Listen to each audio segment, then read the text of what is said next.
Hi friends, round neck కోసం cross piece తీసి hemming పట్టి వేస్తాం కదా, అలా కాకుండా స్ట్రైట్ పీస్ని తీసుకోండి 1.5 ఇంచ్కి. ఆ ఖర్చులు మడుచుకొని స్టార్టింగ్ కరువు షేప్లో 3 ప్రిల్స్ పెట్టుకోండి. స్ట్రైట్గా కుట్టేశాక మళ్ళీ బ్యాక్ సైడ్ ఒక 6-7 ప్రిల్స్ పెట్టుకోండి. మళ్ళీ ఫ్రంట్కి వచ్చేసరికి మళ్ళీ 3 ప్రిల్స్ పెట్టండి.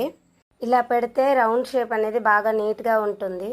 ఆ పట్టికి ఎమ్మింగ్ చేశాక నీట్గా కనిపిస్తుంది. తర్వాత హైట్ చెంగుకి పిన్ పెడతారు కదా, ఈ వెడల్పు పట్టి పైన పెడితే తొందరగా చిరిగిపోదు. ఇప్పుడు కరువు షేప్లో మధ్యలో టక్స్ పెట్టుకోండి. కొంత ఈ ఖర్చుని ఇలా మడుచుకొని లైనింగ్ని లోపల వైపు మడుచుకొని ఎడ్జిలో కరెక్ట్గా ఎడ్జిలో స్టిచ్ వేసేయండి. రౌండ్ నెక్ అనేది క్రాస్ పీస్తో వేయొచ్చు, కానీ ఇలా వేస్తే చాలా నీట్గా కనిపిస్తుంది. ఇది ఒక స్కూల్లో యూనిఫామ్ అన్నమాట. హౌస్ కీపింగ్ పనిచేసే వాళ్ళు ఇవి వేసుకుంటారు స్కూల్లో.